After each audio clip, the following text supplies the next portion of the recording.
My name is Max Stein, and I love video games. I'm the Megabuck. I really love video games. In my hopeless dreams, I love video games. Hey, friends, Vinny here. I don't really know what they're doing because I'm just going to roll right along. I love video games. Nice to see you. And welcome to the Game Treasure Podcast. I'll rescue you. I'll rescue Boo from that. Yeah. Where we talk treasured video games of yesterday, today, and tomorrow. Today, we're talking a game of yesterday and a game of today. We're doing a game pairing this week of Silent Hill 2 and the brand spanking new Silent Hill 2 remake. Boy, oh boy, it's fucking scary is my very short review of Silent Hill 2 Remake. I've only been that's playing... the episode. Goodbye, everybody. I've been playing for 6 hours, and my girlfriend has been saying, how's it been playing the game for the podcast? Fun. It's very fun. Mac, you hired a prostitute to play Silent Hill with you? Yeah. If you watch our live streams, you can play a sex worker to play Silent Hill for you. That's the easiest way to play Silent Hill 2. Oh my God, that's brilliant. Yeah, that way you can just cover your eyes whenever it gets to the scary part, which is basically the entire thing. We Here's talked about this on $500. You're gonna play this game. I'm gonna sit in the corner and cry. Yeah. We talked about it on the watch along. We mentioned this. We mentioned Silent Hill 2 a bit in our survival horror episode. But since this remake came out, I was like, let's just do a full deep dive because I think there's enough to say about this insane video game. But before we do that, we have some very cool video game news. This week, oh my goodness, Analog, the people who brought you the Analog Pocket, and I believe one that does the Nintendo as well, and the Super Nintendo, have announced a new device called the Analog 3D. It costs $250 and it plays every single N64 game in an up-res 4K resolution with a CRT filter display mode over the top of it. And native HDMI output. That last line. Amazing, dude. Guys, here's the thing, right?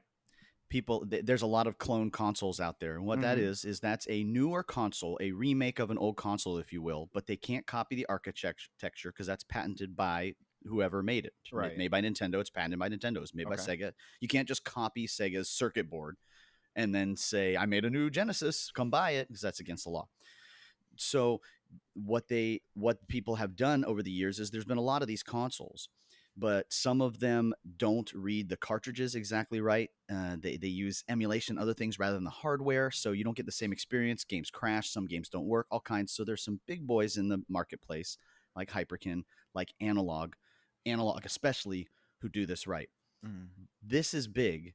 No one has managed to pull off an N64 clone console yet. And the fact that Analog's the one that did it, it uses, if you guys have heard the term before, FPGA, which means no emulation. FPGA is a field programmable gate array. What that means is it's an integrated circuit board. You ever seen those green circuit boards, all the pinholes and all the wires all over? It's inside all of your electronics. Right, yeah. These can be programmed and reconfigured after manufacturing for the purpose of what they're using them for. And so they can use this without copying any of Nintendo's architecture and pull off 100% of all the game library to play for it. It's huge. That's huge. Incredible. That's Honestly. incredible. Yes. Not only does this thing have 4 original controller ports for your N64 controllers, it is sold separately, whatever, but it's made by 8-Bit Do. It looks amazing. If you haven't seen it, I can put a picture up here. It has C buttons on the right side, like not in an obnoxious spot. So Right. it's like a redesign of the N64 controller that is compatible with the Nintendo Switch as well. And I saw it and went, "Ooh, that looks like it would make playing the N64 so much easier." It looks like the Switch Pro controller, the Wii Pro controllers. That yes, it's really nice. Their controllers are wireless. They use wireless technology on there. Yes, Bluetooth, Wi-Fi, 100% hardware. So that's 0 emulation, 0 input lag. This thing is region free. It's got the save states and the screenshots capabilities, just like how the Analog Pocket does. Ooh, nice. I want to bring up the region-free thing real quick because I've talked about this very briefly before, but I want to point out to you guys the funny thing about that. On the N64, the region lockout is a plastic tab. Yes. Inside Yes. the console. If you take a Yes. Japanese 64 game And take the an back American 64 game and just swap the back, you can play it in an import console. So it just doesn't have the plastic tabs in it. Super Precisely. Nintendo's not too different. Tabless. That's at least a different pin out on the Super Nintendo in a Yeah. shape. I thought you just had to cut a little notch in the back edge of one of the cartridges to get it to fit. I don't think That's it's a pin that's thing. the N64. I think it's a casing Yeah. thing. That's You sure? the N64. Yeah, I you would think- know. You would know. The resolution thing I was talking about is really crazy. If you read the description on Analog's website, their explanation of like, listen, we understand CRT TVs make the N64 look like not garbage. You know what I mean? Like, Yes. And so I don't know, like the way the verbiage they use is sort of obtuse, but they have like 2 paragraphs dedicated to explaining that there is some sort of like optional display mode that puts like a true CRT It's just a filter. translation. It's just a filter. Yeah. Whatever it's doing, I'm here for it. I love the Analog Pocket with all my heart. Great And I console. don't have an N64 collection, but for $250 for the same price as the Analog Pocket, you get N64 Pocket, and it's fucking with the 4 controllers Pocket, that we but can yes. get from RetroGameTreasure.com. Yeah, you can use original ones too. I'll tell you. So this was the biggest thing, right? I brought this up to one of my friends the other day, who I mentioned this to, and I know he was a big N64 kid, and his immediate reaction was, "But why? I can play on an original Nintendo 64. Right, yeah. Why do I need a new N64?" And there's 2 very important reasons. One is the native HDMI output. Hooking some of these up to a newer TV is a total pain in the ass, and you Absolutely, lose even more resolution. Okay, fine, you're not a snob about resolution. That doesn't matter to you. The Nintendo 64 is almost 30 years old. Sorry, take your ibuprofen for your back, but the Nintendo Thank you. 64 Thanks for the is reminder. almost 30 years old. Printed circuit boards have a 50-year lifespan on average. The Nintendo Shoot. 64 is not going to last forever. They're going to start to break. They're going to need repairs on originals. So having something else like this that uses the newer technology is a cool way to play the original games. I've got a lot of my old games. They're safe. They're sealed up. They're not going to get moisture. Like they're good to go. I just don't have a system. So I've got yeah, one or this two is games here, great. and it's Because I it's can't a play 'em, wonderful yeah. console for kids. I mean, I don't care. Mhm. I mean, we all have our fond memories of N64 and playing GoldenEye and Mario World or Mario 64 for the first time, Mario Kart and all that. But Ocarina of my Time. God, I yeah, was yeah, gonna yeah. say, I mean, That's all the all one the you that greats. I imagine- own still. But I still own Ocarina of Time. I have N64 it right there. Everyone You gets so give a little excited. kid.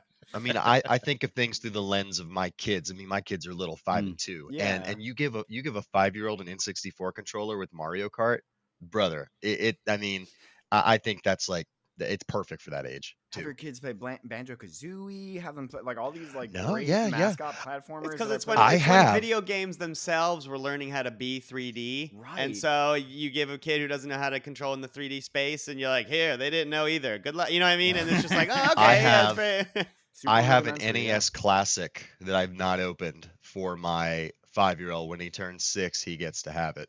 That's wonderful. That's really cool. Yeah. I love that. That'll be his first Um, video game. The machine looks beautiful, by the way. Mm-hmm. I just briefly mentioned it's gorgeous. It's like 1/4 the size, and it's so beautiful and sleek. It comes in black and white. I want to get one. Can I be the one to say that I'm disappointed it's not called the Ultra 64? I know. Yeah, Yeah. it's a little- Yeah, there's yeah. got to be some sort of like patent that Nintendo still Nintendo has probably on owns that, it. right? You're probably right. Yeah, I think you're probably Rare right. owns it. Yeah. Again, that's the Analog 3D. I think it's just analog.com is the name of their Mhm. website. .co, The 'cause they're pre-orders in- begin like like today, Korea, I I think, as of this recording or something. So I'm sure they're already sold out.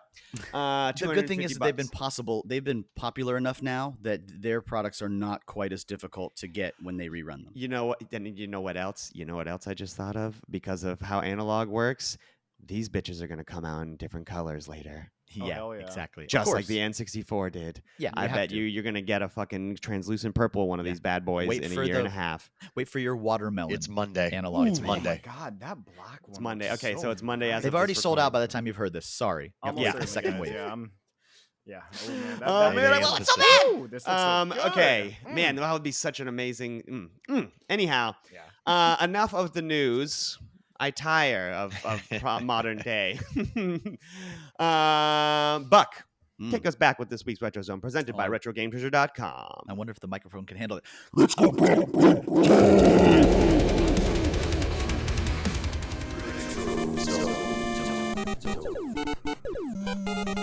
Buck is channeling I have his to know inner why it Nathan was that. explosion. I have to now know why it was that. You had to know why I did that? Because we're going to Splatterhouse. Splatterhouse. Whoa, there's a PS3 Splatterhouse? Yeah, I knew that at least one of you were going to say that. What?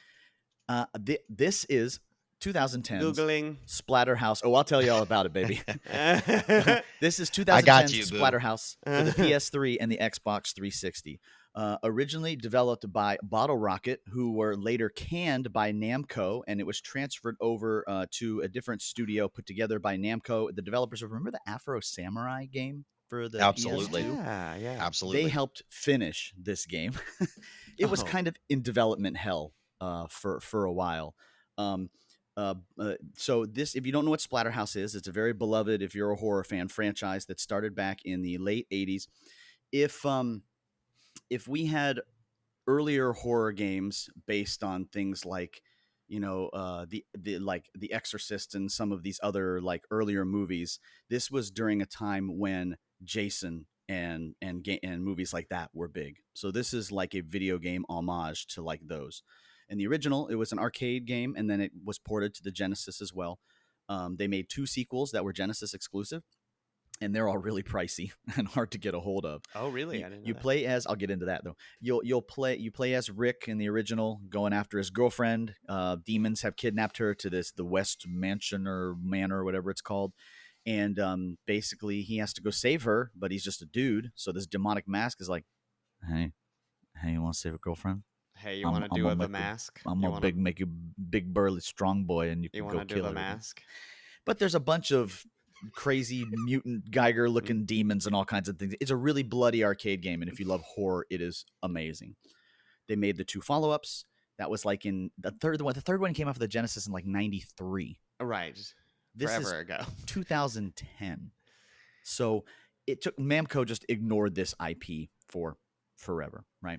I had no idea that they had the rights. I didn't realize this was a Namco. Yeah. I'm sorry. It's always been a Namco game. Yes. That's crazy. Namco I did made the not original, realize that. They were cashing in on the. It's a great arcade game. It's a phenomenal. It's a good port. Really too. violent, and the graphics are cool. Your Jason-esque main character looks like all sinewy and fucked up, and all the monsters are of course horrifying and gory. And here's what he looks like in the updated one. Pretty much what you'd imagine if he went to 3D, right? Right. So when they originally started developing it, again, Namco didn't do it in house, and they had very simple criteria, like it's got to be gritty, it's got to be bloody as all get out, and it's got to have the mask protagonist in it. That's the main thing, right? Other than that, kind of go crazy with it, and they just didn't do it right. Namco wasn't happy. They handed it to another developer. Then, as you just mentioned, release date of Silent Hill, which this new Silent Hill remake, what month did it come out in? October. Oh boy, wouldn't that be smart? No, they missed that because they didn't actually finish the game till October of 2010. This came out in November of 2010. So add that on top of its bad sales there that they missed the spooky window on it. So what really ended up happening with this one, this is a mixed bag. If you're a Splatterhouse fan, you definitely want to have it in your collection. But the biggest issue with it is because they didn't get to polish it because the second team then rushed it. There's camera angle issues. It becomes a little bit repetitive with the beat 'em up style. It's a 3D beat 'em up style, but there's 2D beat 'em up levels also in it that throw back to kind of the original. I'll tell you the biggest problem that it suffers from is the first hour or two are not very good because I think they were focusing on classic. Well, here's what I think in my mind happened, right? The beginning of the game is when you're setting up the player to understand the controls and the layouts of your levels. And do you have keys? Do you kill enemies to unlock things? All that kind of stuff. And that, as a developer, is probably the most boring part of development. so all the fun stuff, like the creative bosses and the throwing monsters onto spikes. There's different kills in this game, and you can literally like shove a monster's head into a urinal. It's great. But It looks like what's that? Oh gosh, that game for the PS2, not Outlast. It's like a third-person survival horror game where you're in a game show where you're like Manhunt. Manhunt. Manhunt, Yeah. It yes. looks like a beat 'em up version of Manhunt. Definitely kind of gritty like that. almost. This is very, very, very gory. Like Very middle of a gory, fight, yeah. Mortal Kombat style fatalities, like in the Lots of middle blood, of fights, like yeah. rip off arms and beat them with their own arms and stuff. looks Because from what very, I'm seeing here, it looks Guy like it's pretty much So- Splatterhouse. It should So be here's one of the reasonably biggest problem is that, again, you have to get a couple hours into it till you start to see like the creative boss fights, like the giant mechanized like steampunk monster thing, and the room where like a wall is an entire eyeball, and like you have to hit it obviously when the eye is opened mechanic. So it's got some fun bosses, it's got some fun moments. It just 3D beat 'em ups, we all learned were not that great. That's why that genre had to make the transition like it did with like God of War and Devil May Cry. Otherwise, they get stale really fast, right? I was gonna say, you don't see a whole lot of like 3D beat 'em ups really anymore. I guess like Because they're not fun. I guess you could say like the Batman, like the Arkham games, could be kind of considered sort of beat 'em ups in their combat. Like, But when they steal was it the from last time God one of of those War, came out? Right. Yeah, exactly, they're making a true, fourth yeah. one Long with time all ago. three of them. It's true, yeah. But they did vary them enough with the combat and the puzzles and stuff, and that's where this obviously does not have a lot of puzzles, and they Right. didn't vary the combat a Right. whole lot. But I'm going to tell you this game's biggest saving grace. This game contains the arcade port of Splatterhouse 1 and the Genesis Splatterhouse 2 and Splatterhouse 3 as unlockables. Kick ass. Nice. Hell There yeah. is like Worth no it. other Yeah, like If you have a There's, PS3. yeah.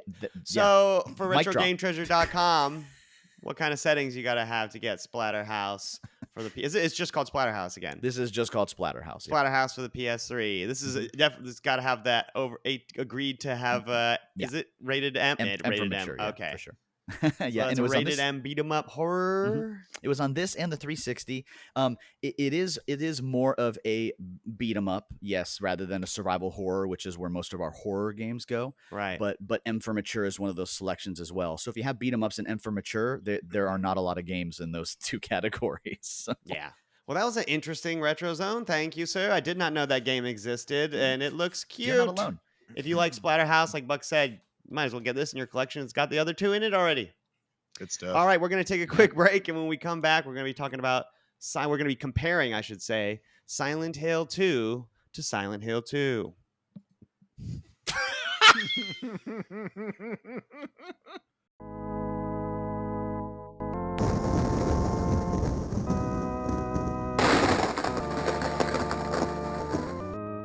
Okay, we're back, and we're here today. Dearly beloved, we are gathered here today to discuss two games. We did this with Final Fantasy VII. We talked about Final Fantasy VII, and then we talked about the Final Fantasy VII remake to compare and contrast how it's changed. This new Silent Hill 2 remake was going to be a game I was going to get anyhow, so why don't we just do a little bit of comparing and contrasting between Silent Hill 2 and Silent Hill 2 today. Gentlemen, what do you say? Absolutely. Yep. So Let's go. I broke out the snob hat when talking about this game during our survival horror game episode, which was, I believe, 2 episodes ago. Specifically about how it uses a bunch of design choices to make you feel like you're going insane, or at least you have clinical depression. But upon replaying, if you go to our channel and go to our live tab under our videos, you can find some footage of me playing Silent Hill 2 in full frame little brother vision. And I had some interesting observations this go around with Silent Hill 2. Raph, you've been playing Silent Hill 2 as well. Yep. You have actually, I think you know more about the original Silent Hill 2 than myself. So I'm going to defer to you to begin our conversation about Silent Hill 2. If you would like to take it away, sir. Yeah, no, absolutely. I've been playing. Well, I own the OG, and I played it a little bit as a teenager, but I never finished it. I actually, in my current playthrough, I've surpassed where I was in that game. But I think it's interesting to note that you guys, you mentioned, horror games releasing in October. This one actually released in September of 2001. Created by Team Silent, which is an Ooh. internal team at Konami. September's allowed because that's before October. True, just true. before September of Still kind of 2001. spooky. Yeah. Anything else happen in that month? I didn't even think about that. Huh. Oh my Is that gosh. a I good didn't even put time? that connection there. Oh man, Zoink, Scoob. Continue. So, Like, you know, whoa, this game Scoob. was developed by Team Silent, which is an internal team at Konami, which was apparently quite the wild team that they had A trouble really cute little reining in. ragtag team. If you Yeah, Google really, pictures yeah. of them, it's just like it's like 50-50 ladies to men, and they're all Yeah. just like a bunch of young Japanese people that look like they're having the time of their lives. I I've read found out somewhere they actually that had a separate writing team for like the male and female characters, which is pretty interesting. oh wow, Um, interesting. Yeah, It's a yeah, good exactly. perspective, though. Yeah, Yeah, right. Yeah, especially for this. right. Yeah. Yeah, and so you have quite a few like pretty not really well known names working on this. You know, you have like the director Masashi Suoyama, producer Akihiro Imamura, writer Hiroyuki Owaku, and then the composer, which is Akira Yamaoka. Yamaoka had actually worked on previous Silent Hill games and went on to work on every single Silent Hill game after that. Fun little connection between him and Kojima. Akira Yamaoka also worked on Snatcher. Cool. Which is pretty neat. When we were playing this and we were talking about it, me and Raph were going. I got through my first playthrough of playing it on the PS2 on the CRT, and just thought, there's no way Kojima was not peeking his head in the office Absolutely. every couple of No, minutes, like just being like, 100%. "Hey, you know, it'd be crazy." Like, because I was like, "This has got Kojima Right. all over it, man." They It's work got at the to same be some. company. Like the writers of this game and the writers of you know, like in Kojima, they're probably all working together on different things. And actually, a lot of the people on the team for this game did end up working on other things with Kojima as well. Apparently, this game is inspired by the book Crime and Punishment, and I don't know what the connection is there, but that's something that's worth noting. I I don't think. think I've ever I read don't that. read books. I don't read well books Or but Cliff I know Notes. it's based on that, and yeah. But yeah, Silent Hill, man, honestly, it feels like a dream, very oniric in tone. And I think that there's several factors to this game that really give it that dreamlike quality. And one of them is literally the environment of Silent Hill itself. The town is quiet, sleepy, this lakeside town, and that fog, that ever-present fog that just kind of hangs over everything, that makes it so that you can't really see things in the distance. You see shape shifting and you don't know what that is. It's And something it that's gonna definitely kill wasn't you. because of graphical limitations. Well, with the first one it was. Honestly, I'm not with sure the first one it was, but in I know. in the PS2 times, this Yeah. is pretty Yeah. good. It's not Yeah. at this point they're Yeah. using it for design. Yes, Right. they definitely carried it over to the second one. I read that quite a few times that they didn't Yeah. have to anymore, but they did anyway. Precisely. And the environmental design behind that fog is actually really good in this game. A lot of the environments are very, very unique and beautiful, really well detailed and designed. You know, the environments themselves, and then on top of that, you have the voiceover delivery, the voice acting delivery, which is something that is a point of contention with a lot of people with this game. It seems Mhm. unrealistic and stilted. In very my up and down. opinion, that's an artistic choice. I think that the voice acting, I think it comes off as uncanny and reinforces this dreamlike quality that the game has. I've heard that as the game progresses, I've talked to one of our friends, David. He had mentioned that this game sort of the veneer of that dreamlike quality and that kind of schlockiness starts to slip later on in the game. It becomes less of a dreamy sort of, like, it starts to normalize. It starts to become more realistic in its dialogue. And I started noticing that at the point that I am at the game, which is where I found Maria.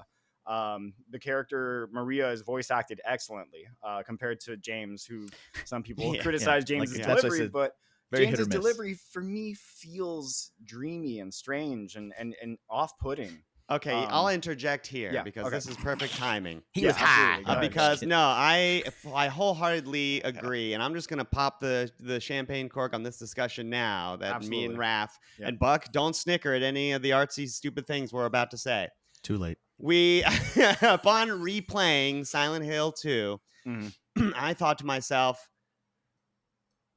I don't know if this game is meant to be enjoyed, in air quotes. And I said, enjoy you know it. what that reminds me of? Yeah. A David Lynch movie.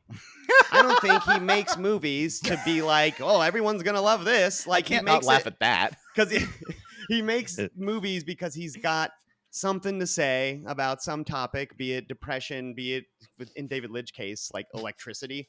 He's Yeah, fucking something to insane. say. Anyhow, He's terrified of But- electricity, I swear. like to elaborate with examples, what I'm getting at, in Resident Evil, in items that you can interact with, blink to let you know that you can Yeah. fucking interact with them. Right. Not in Silent Hill 2. No.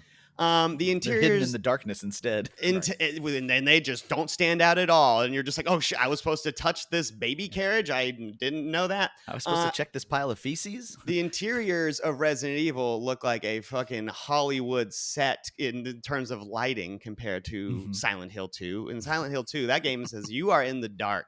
Yeah. This is the PS2. Yeah. So they have full opportunity to light this fucking game, but man, some of those hallways, even right in the beginning in the apartments, are just like so hard to see. The puzzles in Resident Evil might involve sliding chess pieces around on a board to like correspond to some riddle, whereas in Silent Hill 2 you have to drop a crate of orange juice down a laundry chute so that you can make the garbage go down to the bottom half of it so that a coin drops out. It's just like that you need to progress. Like you need to progress out of the apartments, by the way. The Silent Hill 2 puzzles are designed more like an old point and click. Hold on, let me finish because this rounds a point. The plot of Resident Evil, while it is gruesome and horrific, right? You're being attacked by zombies, your alpha team was killed, is not depressing, let alone abrasively esoteric. Like, this is extremely You can follow sad. the plot of Resident Evil and you're like, yay, I'm Jill Valentine. Whereas in Silent Hill 2, you're like, what's going on? Why is everyone so sad? Like, to reinforce the point and to get back to like talking about the voice over delivery, the characters, the cast, all of the characters that you run into, this game is so emotional and sad. Everybody that you run into is extremely broken. They feel so unique, but they also feel so tragic and just utterly doomed. Everybody literally doomed. is Twin Peaks. Like Yes, Resident Evil, absolutely. Resident Evil is to Silent Hill 2 what Evil Dead is to Eraserhead. Oh my gosh. So Evil Dead, which is Sam Raimi, right? Infamous shit. for being tied with Resident Evil.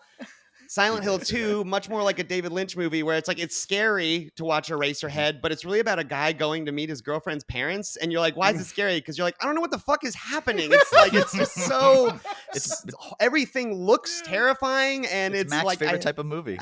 I do. So I really love it. Honestly, I love Silent Hill. This game is probably the main my favorite character survival horror of game Silent now, Hill is honestly. literally named James, who is a character in Twin Peaks, who's famous for his bad delivery. Okay, Oh shit! I never put wow. that connection together. Yes. I figured it out. Kojima popped his head in and they were making Silent Hill and he was like, what are you doing? He's like, well, I copy Blade Runner. Why don't you just copy something you like? Yeah, what are you watching on TV? I don't know. There's this new TV show on right now called Twin Peaks that everyone's just copy watching. Just copy it. Way before Alan Wake was copying Twin fine. Peaks, Silent Hill 2 was absolutely aping and biting Twin Peaks. You got a town filled with mysterious people. Be it in Twin Peaks, you got a lady who talks to a log, and in Silent Hill 2, you've got a guy who won't stop barfing, who just like is uncontrollably barfing and has like offset eyeballs for seemingly no reason other than just to be absolutely strange and To be bizarre. kind of weird and creepy. Yeah. So correct me if I'm wrong, and if we're going to dive into it, that's fine. Interrupt me. But those characters are all, aside from like Mary and some of those characters are all in their own version of Silent Hill. Right. They're all in That's their correct, own yeah. hell, right? They So, like, when you they're run all into experiencing Silent Hill differently. the little yes. girl Angela, like she's got that whole, her story's really dark, but the whole story with her and her father and brother and all of that, Right, but meanwhile, she can't see any of the monsters. Like, and yeah. because her Silent Hill is different than James's. So there's a part where in the original where she hallucinates and thinks James is her mother just because she sees a figure, but her brain sees someone else that's safe and comforting. And in that moment, it's James, but it was her mother at that time. And so those different characters, including Eddie as well, too, are they all different people that are trapped in their own Silent Hill? ostensibly, Yeah, I think or so, they yeah. could be figments and sections of That's the thing. James' like rationale, like his consciousness cut up into pieces that are represented by these Right. different people. That was where I got kind of confused when I originally played this game. I started to glean what they were going for, but then I couldn't decipher who here are people that are relevant to James and who here are people that are there because they're also in this hell that is Silent Hill. Twin I Peaks, think- man. I think in a like a subtextual way, they're all related to James. As to whether or not, I don't know yet, because at the point I am in the game, I don't know if maybe everybody just doesn't straight up exist. Like, I The don't know if statute of they're all limitations is figments running of- out, Raph. I know. I'm still playing it, and I'm about to. I'm gonna finish this game. Like, I actually, like I said, like, this is my first real true playthrough through the game, and I'm loving it so much that I'm definitely gonna finish this one. I want to talk about the music in this game. Actually, I have one track queued up here. White Noise. White This Noise is is a really from good the one, original yeah. Silent Hill 2. This is like a I don't want to call this happy room music, but usually happiest it bad gets. things don't happen whenever this music is playing. But usually these are the scenes in which you might encounter. You'll have a lengthy dialogue with a woman in a mirror, and she's talking about, trigger warning, suicidal thoughts. And is it you? Because she's talking into herself, but she's looking at you in the mirror, and you're looking at yourself in the mirror. Love that right there. This is the most PS2 sounding shit. Raph dropped many tracks to play, and I was like, yeah, but this one, that tone in particular, is the most PS2 sounding thing. But I digress. The music in this game Get 'em. is very, very good, and the composer came back to work on the Silent Hill 2 remake. Do you have some notes on this composer, Raph?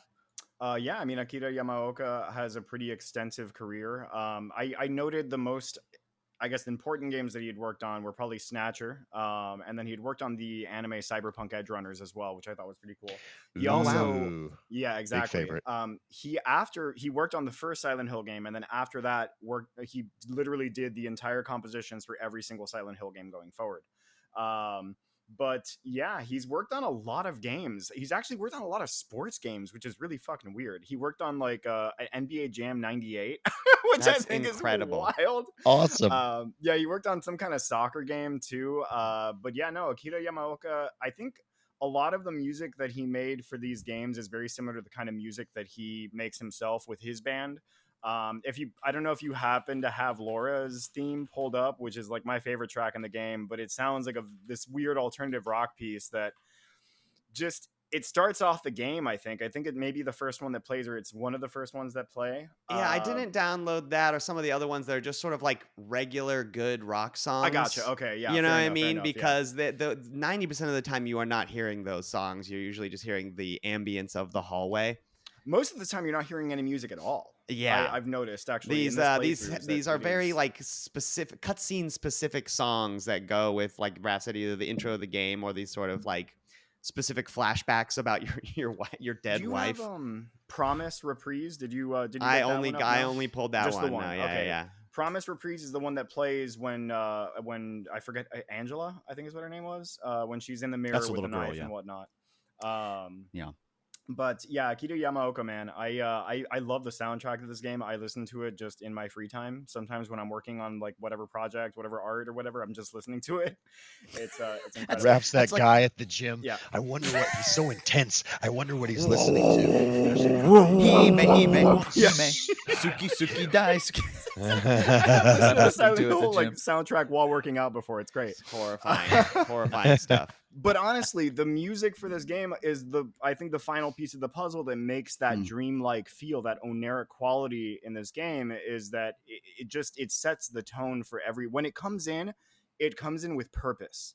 There's certain scenes in the game, and sometimes it does it just the purpose is just to fuck with you. Like there's times where you walk into a room and you just hear a low rumble and what sounds like bed springs or something like that, like bed springs, or like like a washing machine shaking or like something. That's another thing that reminds me of fucking Twin Peaks. With if you ever watched the first 2 seasons at least of Twin Peaks, the use of music and everyone having their own themes is like super important to having the viewer understand what is going on at all. Like, because obviously the deadpan delivery and the completely unintelligible storyline like is not meant for you to follow it. Instead the music lets you know how you're supposed to feel at any given time. Oh, that's a good point. It's really quite nice. It's like David Lynch, Adrian Lin, and David Cronenberg had a baby, and it was this fucking game, man. I was gonna say, if you guys missed our watch along last week or last night for us now, but last week of this episode, Venny, if you saw, I found a PS2 commercial for Mac directed by David Lynch. It's incredible. Oh my gosh, it's amazing. Existed. It's like the best commercial I've ever seen. It's like you just said, yeah. I'm not enjoying myself, and this has nothing to do with the PS2. Yeah. What the fuck is going on? And then you're like, what's going on, Dave Livich? And he's like, what do you want from me? And you're like, okay, whatever. He's like, I didn't make this for you to like it. Doesn't the duck talking to you to say, go buy a PlayStation? I love how obtuse he is.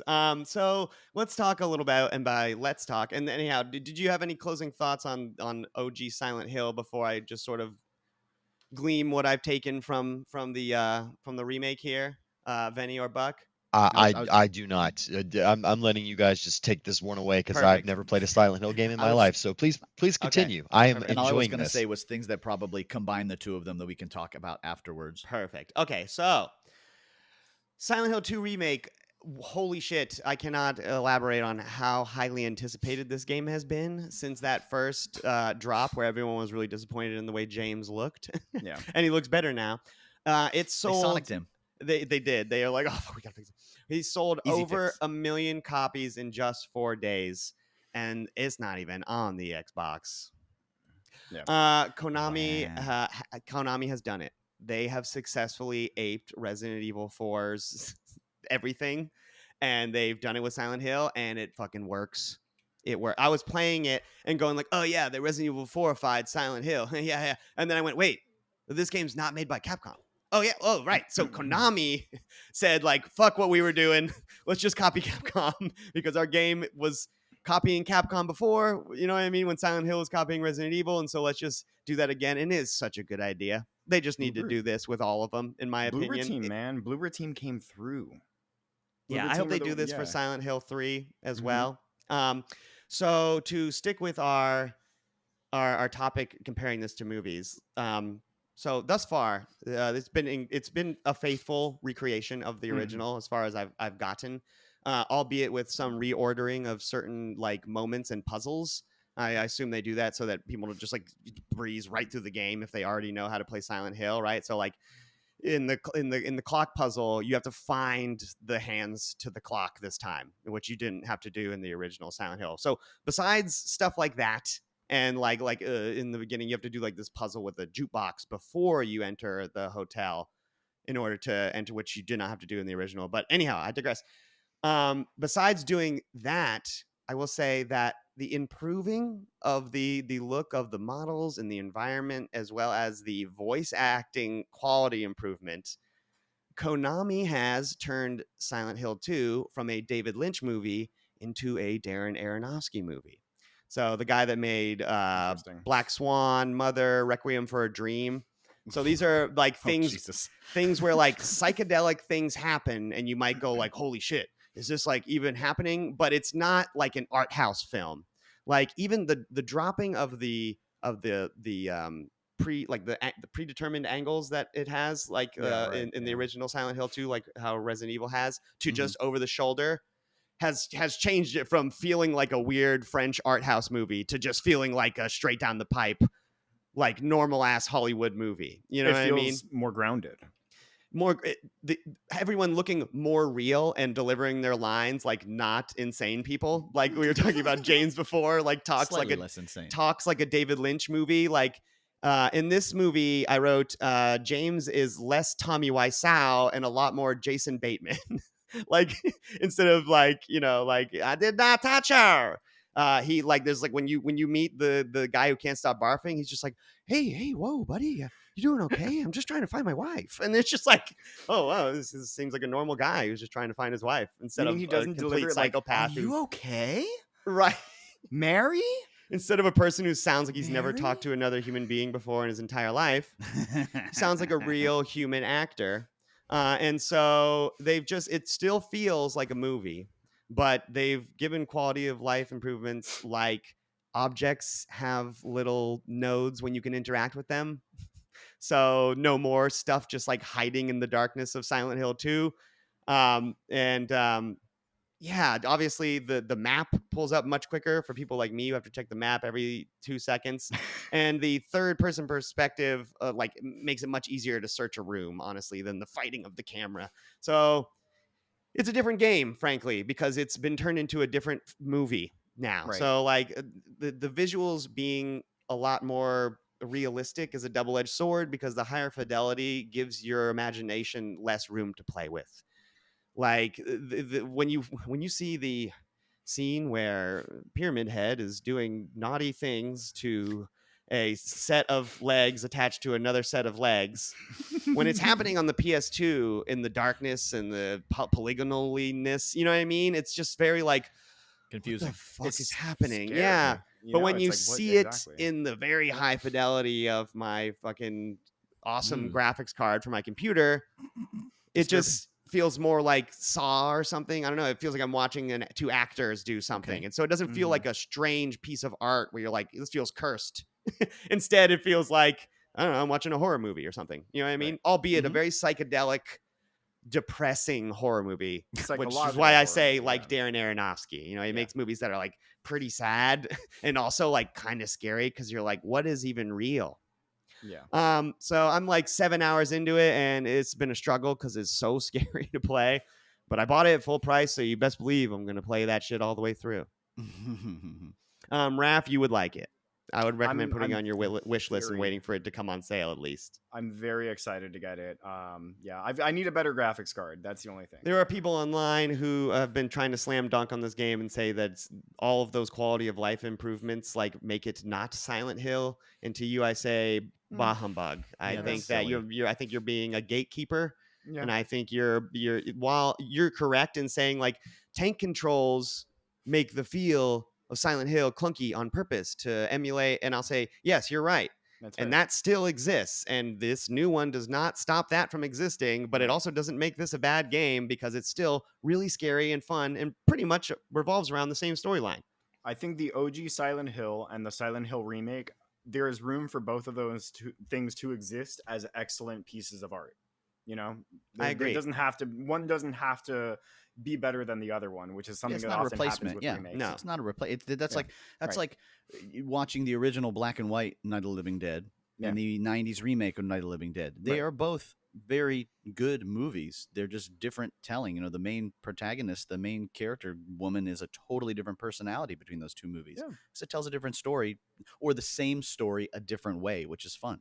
Or even the Resident Evil remakes. A lot of people really genuinely prefer the originals. Like earlier we were talking about Resident Evil 4 remake, and Resident Evil 4 remake, in my opinion, I think is a vast improvement on the original Resident Evil 4. But there's a lot of people that genuinely prefer the original Resident Evil 4. They think that as a piece of art, it stands on its own, and they think it's actually better than the new one. I'll say this. So yeah, The Resident Evil 2 remake did not receive this backlash, and that's a game that went from tank controls Yeah. to over the shoulder, and everyone said, I love this. right. But when it happens to Silent Hill 2, everyone gets butthurt because they want to point out how smart they are because they know the fact. They're like, did you know that the clunky controls are on purpose? Because yes, everyone knows that. You don't have to say that the new one is not Silent Hill. Right. It still is. Like, It's relax. just a different Like, experience. Yeah. Silent Hill is much more artsy fartsy than Resident Evil. I think that Exactly. maybe is the thing. and that's what it that is. it's- This one's yeah. less artsy. Like when you said they're both pieces of art that stand on their own, you're correct. The first one, okay, is comparing it to a David Lynch. If I had The Whale, a very depressing Darren Aronofsky movie that's kind of scary and sad, and then except for you. and then Raph's seen it. He loves this movie. And Yeah, then it's a great you've movie. I got love that movie. you've got the Twin Peaks movie, Fire Walk with Me.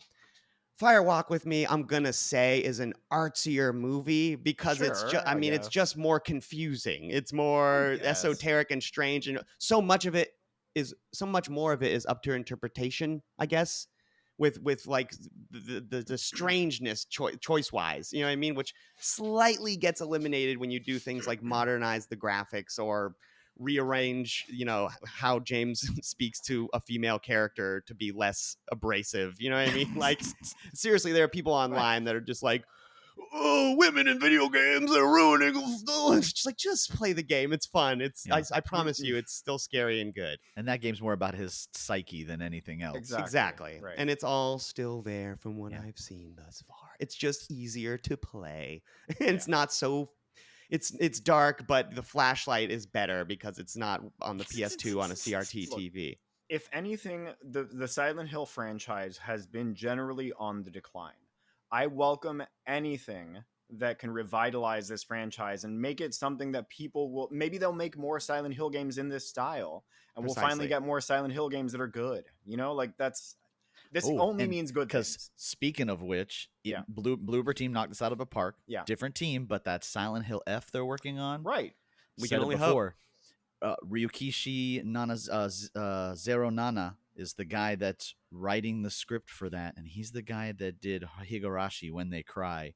That man is messed up in the head. In the head. So I- this could be I a welcome it. great Cool. game.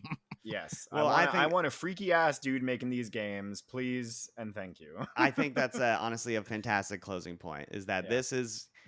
I was playing this Konami game and thought it was a Capcom game, so that's a good sign. That's because Konami be struggling I was without gonna say, Hideo Kojima. name something else Really, Konami's done in the honestly. last 10 years that Yeah. you liked. I'll Exactly. Exactly. So that's my take as well, Raph. Oh Excellent. wait, Death Stranding. No, wait, never mind. That was Yeah, thank you. And it that also was- made me go, man, I wish Hideo Kojima could make a Silent Hill game because holy fucking shit, it'd be so good. Oh, Oh my we almost god. got through this without talking about PT. Oh my Almost. god, it would be so incredible. It's right up his alley. He would kill it. Okay. I think that's enough for Silent Hill 2. Fair. Hope you're enjoying the remake. If you got it, if you're on the fence and you got $60, I guess, to burn in your pocket, go pick it up and play it in the dark and scare your pants off yourself. Well, Benny, I gonna- want to know, you played Resident Evil games, right? Oh yeah. How come you never played any of the Silent Hills? Ooh. I was a scaredy cat, I guess. Fair. I No, really that's have, fair. That's valid. I This really game's have terrifying. I really have no other reason. I really didn't get into horror stuff until about a decade ago, and then I started really appreciating it because I lived with someone who was way more into horror than any of us will ever be, and he's a filmmaker. And after living with him for a bit, I gained a real appreciation for the horror genre, Right. and I realized how much fun it was. So I guess I just needed someone to kind of usher me in the right direction, and Silent Hill was kind of all before that. So, but I'm very interested in playing the remake. The remake is good. It's straight. It's pretty. It's a puzzle game. It's Resident Evil I've with tuned less out- guns. You know. I've tuned out the spoilers. I've tuned Yeah. out things that you guys have Yes. said intentionally. I've said, okay, I'm just going to zone out for just a second because yeah. they're talking about this, and so I'm going to go in fresh and Hell yeah. maybe give you a first impression for someone who's late to the party. Honestly, Venacor, like I recommend it, if more than anything, just because it really is an excellent story and it's a really excellent piece of art that is worth experiencing 100%. Like beyond the scares involved, it's just a good piece of art. Yes. Oh, I will absolutely go buy a Yeah. physical copy, no question. It's like a scary Nice. book. Okay, let's take a quick break, and when we come back, we are going to do our what else you got, and then head on out of here, gentlemen. What do you say? Let's go.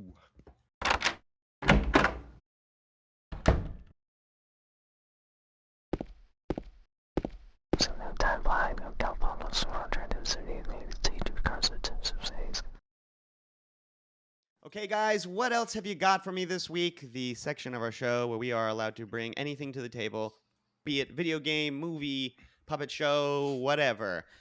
I've saw two cool things. One, I went Puppet to show, a local nice. indie. Yeah, no, I didn't see a cool puppet show. I wish I did. And why didn't you I'm invite gonna me next time? direct one eventually. Is it a scary puppet? Is it an evil puppet show? I went to a local indie theater here in Orlando, the Enzion, and fun. saw a digitally remastered version of Texas Chainsaw Massacre. It Oh, was fun. fucking Really? awesome. Yes. That's That's cool. awesome, dude. I ate the What? delicious chicken fingers that they have with the delicious honey mustard and Yeah, the French the fries. Enzion, it's legit. It's legit. Enzion whoops ass, sat in the comfy seats, and Oh, I they're all hadn't comfy seen seats. Texas Chainsaw Massacre in a while.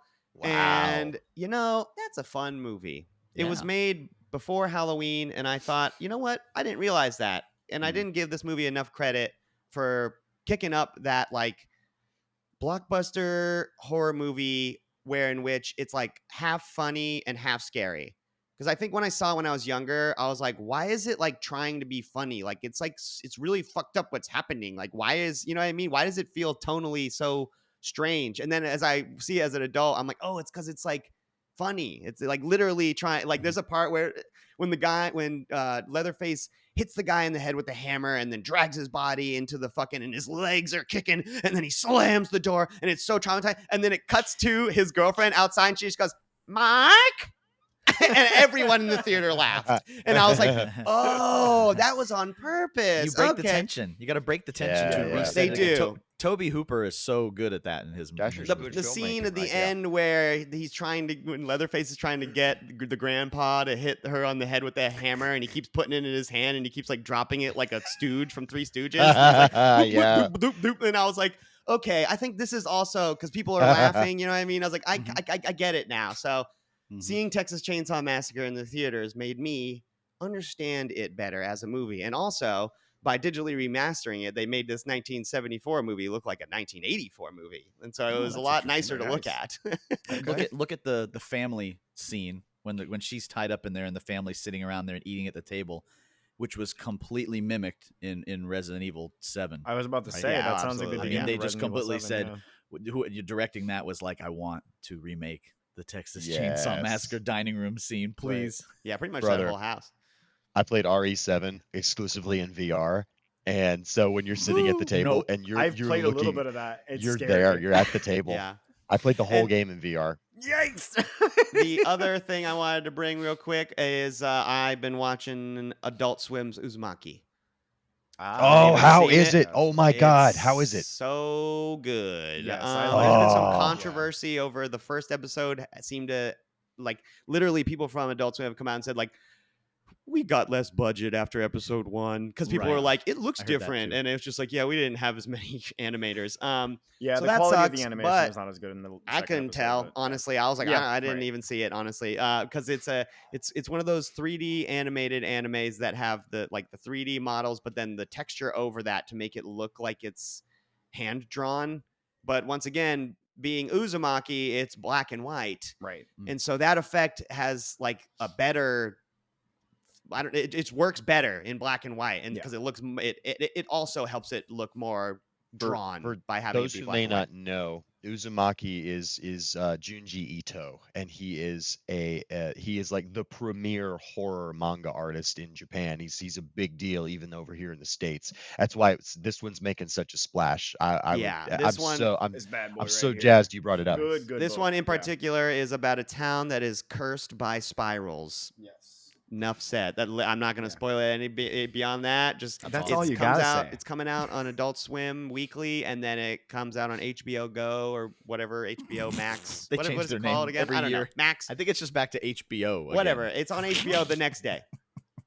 So if you're not watching it, watch it on there. It's very scary and very. I'm like, damn, it's 22 minutes or whatever because it's 30 minutes on air. A lot happens in And a lot happens every episode. Basically, every scene is just like, oh my God, what the fuck? It's just like, there's never Cool. an episode where it's just like people talking. Like, there's always Yeah. a cursed lady at the door, like, what are you wearing? And it's like, oh my God, who's that? Like, I cut off my own fingertips. And you're You like, never Mac, read the you manga, should- right, Mac? Right? huh? You never read the manga, right? No.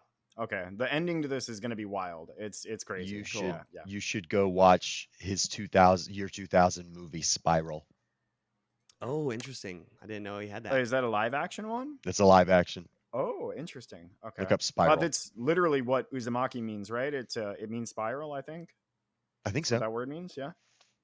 All right. That was my what else you got for this week. Buck, have you got anything else for us this week? Tell you what, man, I have been on a horror bender this last week or so, especially Nice. a lot of Joe Bob. Did you know that Takashi Miike's auditions up on Shudder right now? Oh, great movie. If you've never, I saw that a long time ago, but if you've never seen that, like the reviews will tell you that movie holds up to the hype that everybody puts below it. But besides all the horror going on right now, my Final Fantasy Pixel Collection physical Yay! came There in it is. Yay, for there the it is. PS4. If you guys didn't order Beautiful this, you little can still sprites. you can still get them. It's just such a great collection of 1 through 6 to play on the modern consoles. Hell yeah. You going to open it? Maybe. Maybe I'll get a second one. It's funny. Raph was just bringing up the other day that I think they stopped printing physical copies of Metroid Dread for the Yeah. Switch. Right. And when I enjoyed that game so much when I bought it, I bought a physical collector's edition and kept it sealed. And I just opened a regular edition to play it. But Good call. yeah. Nice. Raph, you got anything else for us this week? I've got lots of stuff for you guys this week, actually. So we recently had a big ass hurricane that hit, and during that hurricane, there wasn't much to do except for drink and watch Mac play Silent Hill 2. So I did that. Sounds like a and- great time, honestly. Right. And apparently Amazon Prime Day was also happening or something like that. I'm not quite sure. I don't remember a whole lot, but I I didn't have any power. I couldn't take advantage of it at all. I didn't have any power. I had know my you phone, were I out had of my phone, I power. had my That's phone. right. But I saw on extremely steep sale was this bad boy right here, which is the Metal Gear Solid 1 collection. Awesome. It was $18 on Amazon Prime, Hell so yeah, I dude. had to fucking buy Nice, this. dude. Oh yeah. I've been, obviously cramming Silent Hill, but then like this showed up, and I was like, man, I've really got to play Metal Gear Solid 1, and I'm tearing through it. I'm like, Konami. what's up? Konami. Yeah, yes, another Konami game. Yep, absolutely. Yep. Dude, I fucking love this. And this is really cool. It has actually it has Metal Gear Solid 1, 2, and 3. It also has Metal Gear 1 and 2 on here, which is pretty gnarly. Oh, I didn't know those were on there. And what's up? nice. I didn't know What's those that? were on there. Yeah, they're on here. I noticed that, and it also has like a bunch of bonus content. Just looking through the menu for Metal Gear Solid 1, there were 3 different versions of this, and it also has the VR missions on there on just that first section. Oh, that's yeah. super cool. A I have lot that of for content. PS1 And it's also. on the That's a neat Switch, so you can It's on play the it on the Switch. toilet. Get the fuck out of here. I know, Let's dude. go. I'm so the excited about future. this thing. I'm so excited. The next thing that I'm going to bring up, and Bucky actually already kind of mentioned it, Metroid Dread did, in fact, they stopped production on any new versions of that game.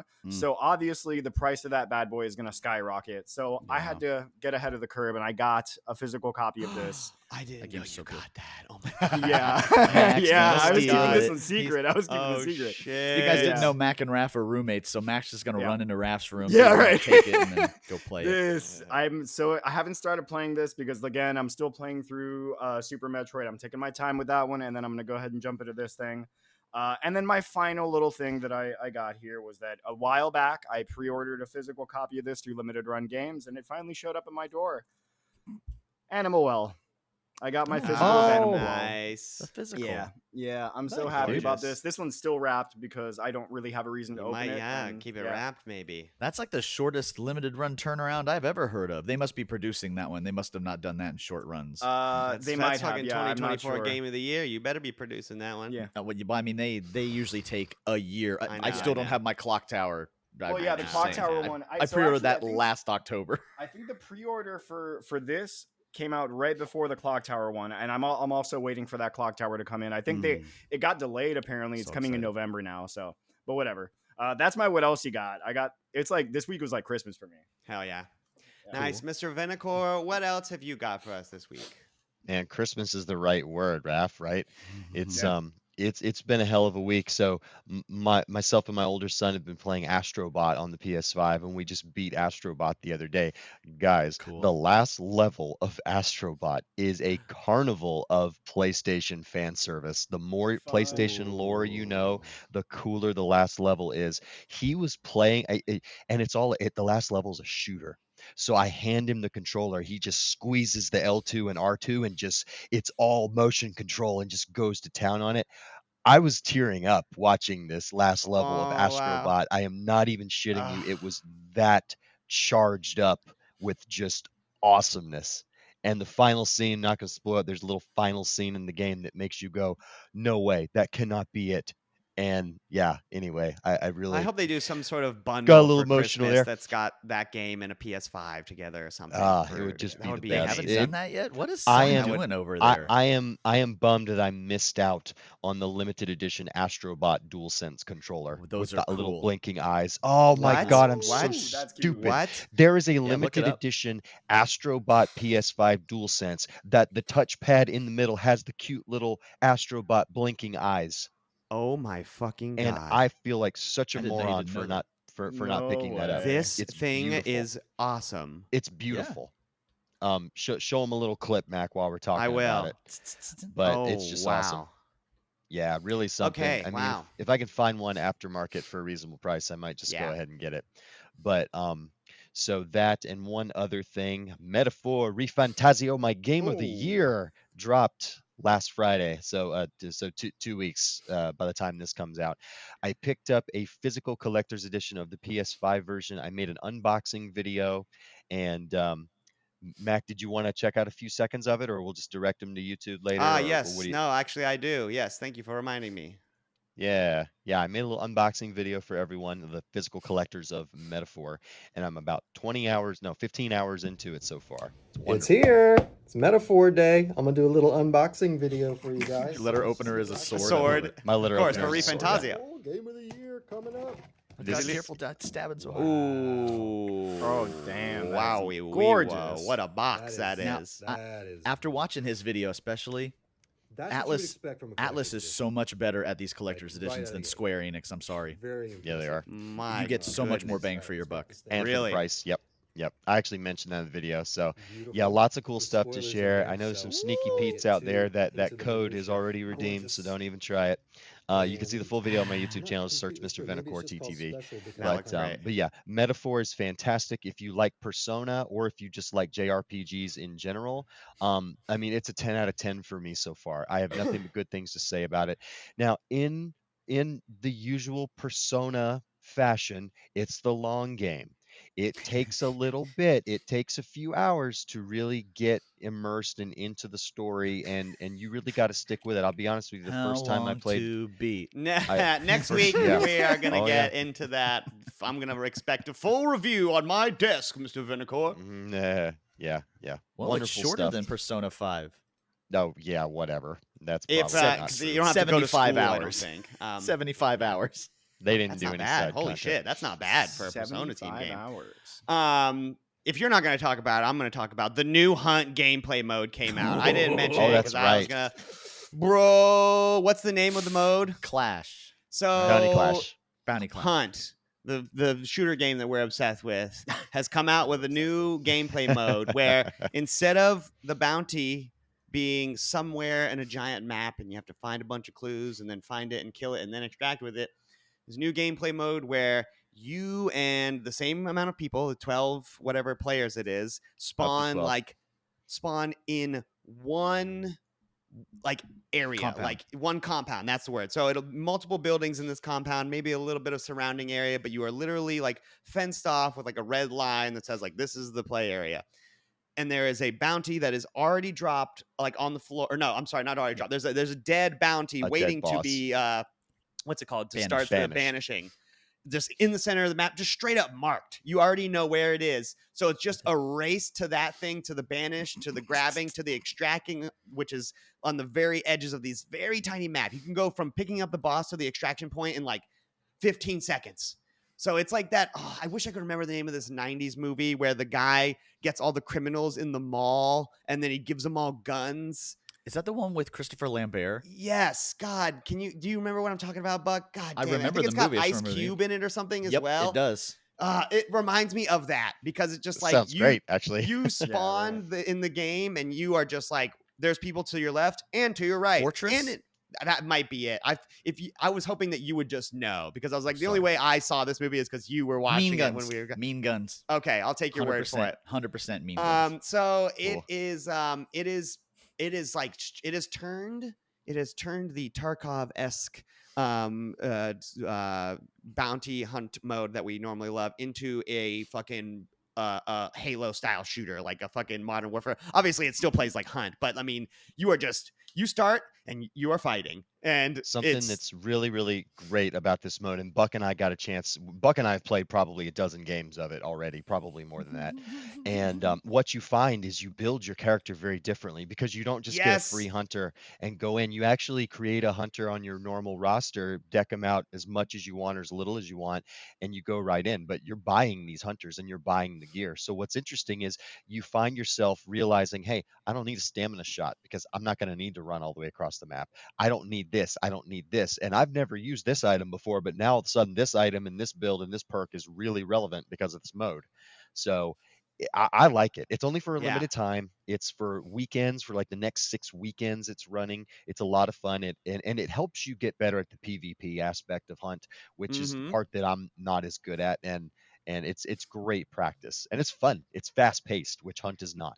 It's certainly I was about to say it turns it into a different so there's that solo mode that's like the battle Survivor. royale thing that's still not. It's like because I was like, oh, is this new gameplay mode going to be like that where she's like it's not very good and this sort of Not the bounty mode supplanted it completely, and it's like no, it didn't supplant the bounty mode. It's different and not like so different that it's not Hunt anymore, but just like in this tiny space, you're not going to use your sniper rifles. You know what I mean? You might only bring shotguns and pistols or short range things like Venacore said. You're not going to bring like Buck doesn't even bring first aid kits because if you're Why? the battle will consist of everyone. Yeah. So there's very rare that it's a moment that you're going to get to sit and bandage up. So instead, you bring one of the shots and call it a day and wish for the Yeah. best.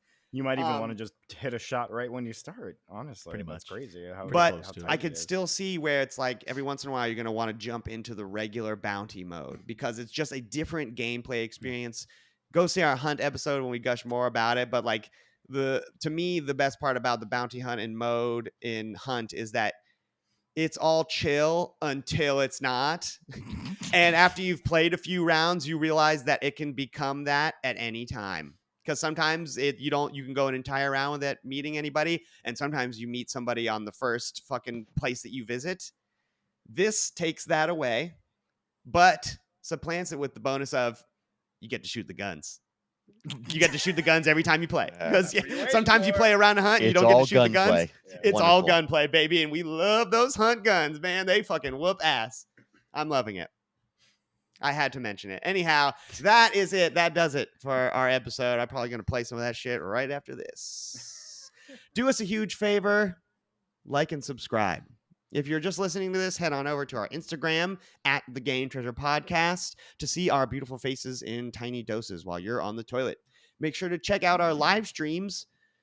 You don't have to Basically, be on the toilet, FYI. You can be in other places. No, you have to be on the toilet. You have to be on the No. toilet. Does Oh. everything. It's the It can only be the way that toilet you at can listen to work. us. It can be the No. toilet at school. It can be the toilet at your house. We've been doing live streams basically. It seems Thursday, Friday, Saturday, and Sunday. We've been streaming between us as a team. And then finally, you can reach out to us via email with any questions or comments you might want answered on the show at gametreasurepodcast@gmail.com. You can find links to all of our stuff and more at linktree/the GTP. We want to thank Crunkwitch for our theme song, Clash of the Droids. Happy birthday today to Hannah, one half of Crunkwitch. Oh, nice. Happy Hey, birthday, Hannah, Hannah, as happy of this birthday. taping. You can find their music on Spotify, Apple Music, anywhere you can find music on the internet. They're an awesome, almost like dance, vocal-centric music, electronic. It's super fun. It's nerd forward. Yeah. And of course, we would like to thank RetroGameTreasure.com, owned and operated by the Megabuck himself. Retro Game Treasure is a subscription service that sends collectors customized boxes of retro video games every month. Simply make your profile at www.retrogametreasure.com and you will receive games tailored to fill out your collection to your door every month. That's right. Your personal preference settings ensure that you always get new games to you for the consoles that you own. You'll never, if you collect Super Nintendo games and Dreamcast games, you'll never get a game for the PS3 because why would you want that? I guess unless you wanted it for some weird sick reason, in which case you could tell him and he would do that too. RetroGameTreasure.com, obsessed with video games since 1985. Buck, would you hit me with the list of new subscribers this week, please? This week we're welcoming Alan Arthur, James Thulk, Eric Butts, and Tim Hicks. Don't forget, if you're listening to this episode on Friday it comes out, there's just a couple days left to get into our giveaway for the boxed Sega Genesis, original Genesis. Perfect. And with that, my name is Max Stein, and I love the Game Treasure Podcast. It's so bad. It's so bad.